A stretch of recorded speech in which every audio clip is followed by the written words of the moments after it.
Camera bodies come and go, but lenses and lighting are forever. Can we put that on a t-shirt? Welcome back to the channel, everyone. I'm Chris Hagen, finally starting to settle into the new digs here, and today I want to talk about the importance of lens selection when it comes to crafting your films and videos and even photography. Yes, we all know that camera bodies are what get the clicks and the views and all the hype on social media, especially the popular bodies from the most popular brands, which seemingly drop every other week now. Camera bodies are also what friends and family ask me most about when it comes to photography and videography as well. But I know that you understand that it's the lens that matters most along with the lighting. And if you don't know, now you know. Anyway, the lens, the glass on the front of your camera, can make or break you depending on the situation. How wide or tight you can get, the depth of field, the sharpness, and what kinds of composition or compression certain lenses can help you achieve, they all have their different purposes. So today I'm gonna go over which lenses I use the most and what I use them for, starting with the least used and working my way up to the most used. And as you watch this video, if you're finding it helpful, please drop a like and consider hitting that subscribe button. It's always much appreciated. All right, let's begin with the Sony 20mm f1.8. And although it's my least used lens, that's not necessarily bad. Funny story, I bought the lens when I first got into the Sony system along with my a7S III because it was less expensive than the 16 to 35 G Master, and I thought I wanted to vlog, like selfie vlog. That lasted about 5 days and not much of it made the internet. You're welcome. But the lens has still gotten plenty of great use. The thing about the 20mm focal length though is that you just have to be very intentional with how you use it because there's just no hiding from it, and unless you're extremely close, it's hard to isolate your subject from the rest of the image. So for that reason, I primarily use it for establishing shots that introduce an audience to the scene. It's also great for gimbal work, especially at weddings, to show off a venue and the overall decor of a reception or a ceremony or something like that. And in general, it's not a bad walk-around lens, again, when you want to feature your surroundings. One of my favorite uses of it was during an overnight camping trip near Mount St. Helens. It was so simple, just an a7S III, the 20mm prime, one of those Rode Video Micro, like mini shotgun mics on the top. And I'll admit, while my color grading could have been a little bit better, I was proud of it as one of my first attempts grading S-Log3 without a LUT in Premiere. Look, point being, it's a small, light, sharp, wide lens that has all of the G Master qualities like brilliant autofocus, weather sealing, and an aperture ring without that G Master price, and we all know that is a huge win in itself.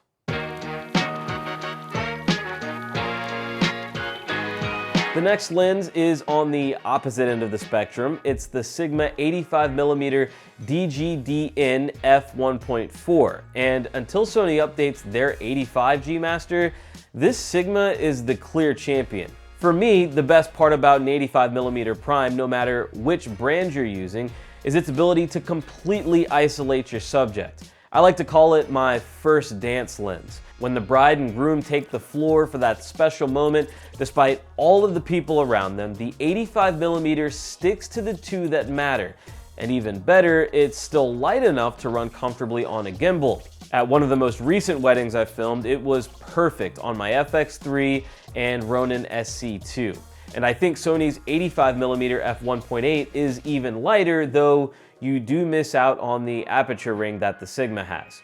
Outside of weddings, it also makes for a great lens for handheld B-roll, again, because you can really isolate your subject so well. Zeiss's 85mm f1.8 is also a great option if you're doing a lot of handheld shooting because it has image stabilization in the lens, but again, no aperture ring on that one, and I've found that the camera stabilization does just fine for me no matter which one I'm using, whether that be the a7S III, a7 IV, or FX3. Finally, the 85 is also a great lens for a second angle during interviews. The close-up, isolated, compressed shots really draw the audience in for those intimate, harder-hitting sound bites and can add to the drama. Again, The 85 isn't a lens that gets the most use, but it hits every time I do use it. The next two lenses on the list are very close in terms of use, but I do still gravitate to one a little more than the other, and I'll explain more about that in a moment. So the runner-up spot in terms of use, the lens that I like to call the everyday prime, the 35mm G Master f1.4. Now look, I know some people might say the 50mm is the true everyday lens, and I won't argue. I don't personally own a 50, but I have used them quite a bit for work, and it's probably my preferred focal length for interviews. But for my needs personally and what I get the most use out of, again, 35mm is my jam. I call it the everyday prime because it can fit so many situations. If you've got the space, you can shoot pretty wide with it to get establishing shots. I also find that it's the perfect balance between highlighting your subject while also showing off the location. I think when you get to the 50 and certainly the 85, you really start to tip the scale more toward featuring the subject alone. But what I really enjoy is that because of its bright aperture at f1.4, you can push in close and it becomes sort of a portrait lens if you want. So if you're going to pick one lens that you have to cover an entire scene with, to me, the 85 sits right in that sweet spot. And being a wide, pretty light prime, its weight also fits comfortably on a gimbal. Most weddings, that's just where it lives, and it's never let me down. Sony's 35mm f1.8 is actually even lighter and smaller than the G Master version, and also produces a beautiful image, though again, you lose out on that aperture ring. And I know I've mentioned that a few times, but it's because for video shooters, being able to adjust your aperture or iris without hard clicked stops helps a ton when you're adjusting seamlessly on the go or as the camera's rolling. So to sum it up with the 35, there's not much you can't do. I've used it for close-up talking headshots, wider interview shots, and all kinds of wide and medium angle B-roll in between. But the most used and admittedly the most versatile is the old faithful, the Sigma 24-70 f2.8 DGDN art lens. It's not the most exciting because, right, it's a 24-70. It's so common, it's not some exotic range like a 20-70 or a 35-150 or anything like that, but there is a reason everyone recommends that focal range, 24-70, when you're starting out. The f2.8 aperture is bright enough for the vast majority of scenes, especially if you can control your light or have something like the FX3 or FX6 or A7S III that can handle low light so well, though you probably shouldn't rely on that. 24-70 is also a great range that suits a lot of needs, including some sports and events, where you may not be able to physically move closer to the subject and you need the zoom to do that work for you.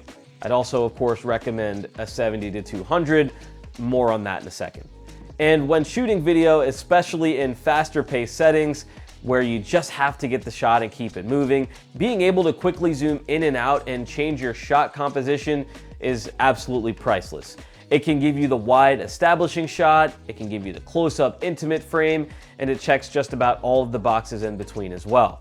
I will admit, after using a lot of prime lenses, the f2.8 seems less appealing on paper in terms of aperture, and in extreme low light situations like weddings, yeah, having that extra stop or two of light can really make a difference.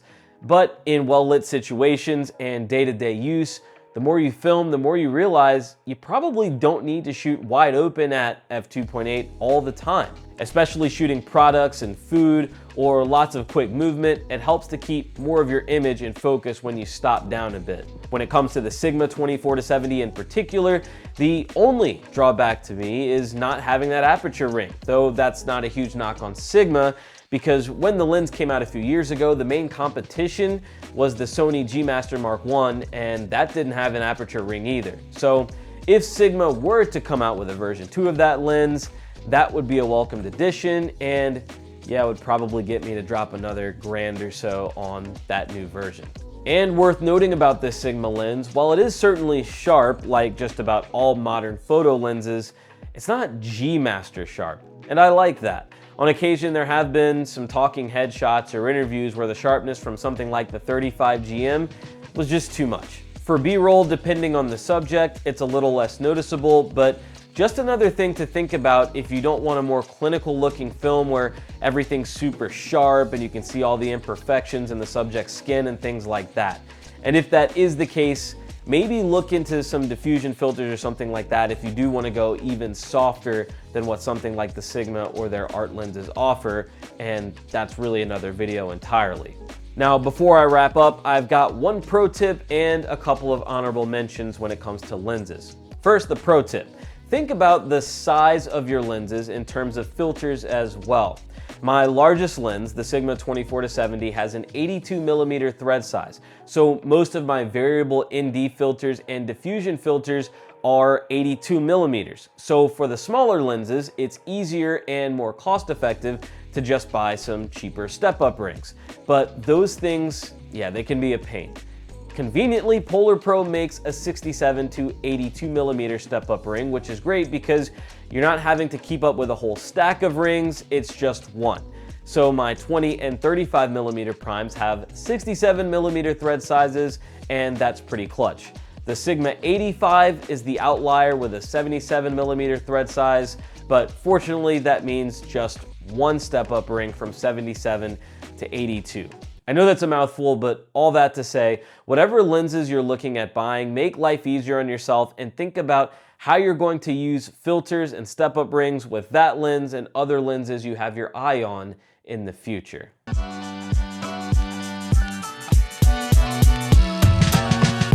As for the honorable mention lenses, you've probably noticed that I don't have any telephoto zooms on the list, and that's because I just don't own one yet. I typically rent a Sony 70-200 or Tamron 35-150 for weddings or events that I need one for.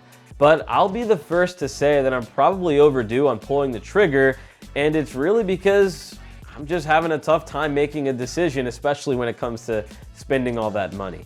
The 70-200 G Master Mark II is absolutely a 10 out of 10 in terms of performance, reliability, balance, stabilization, really everything. I can't say enough good things, especially when it comes to shooting sports and events. The Tamron 35-150, on the other hand, has unmatched versatility. The last wedding I filmed with it, I used it literally all day. Handheld for prep and the first look, on a tripod for the main ceremony shot, and then handheld again for the second line and reception. There's really not another lens I could do that so easily with. So both of them get honorable mentions because they're very good options that provide a lot of versatility. In other words, please help me decide. Right now, I'm leaning toward the 35-150 and probably just replacing my Sigma 24-70 with it and making that my most used workhorse. Every time I've used it, I've just loved it. But if you've got opinions on that lens or a little bit longer term use than I do, I would love to hear about it in the comments. And while you're down there, also let me know what you think about the rest of my lens choices and if I'm missing anything. My choices and my lens collection, my armory, as I like to call it, that's what suits me best, and hopefully I've at least helped you narrow a few decisions as well in terms of what you may need or don't need to tell the type of stories or shoot the types of videos that you want to. As always, thanks for watching. I'll be posting on a more frequent basis now because I've got a lot of good ideas built up, and I'm also finally in a permanent location where I can film more of these videos more often. Again, if you don't mind, hit that like and subscribe button below, and until my next video, please feel free to enjoy any of the other videos on the screen. I'll see you in the next one.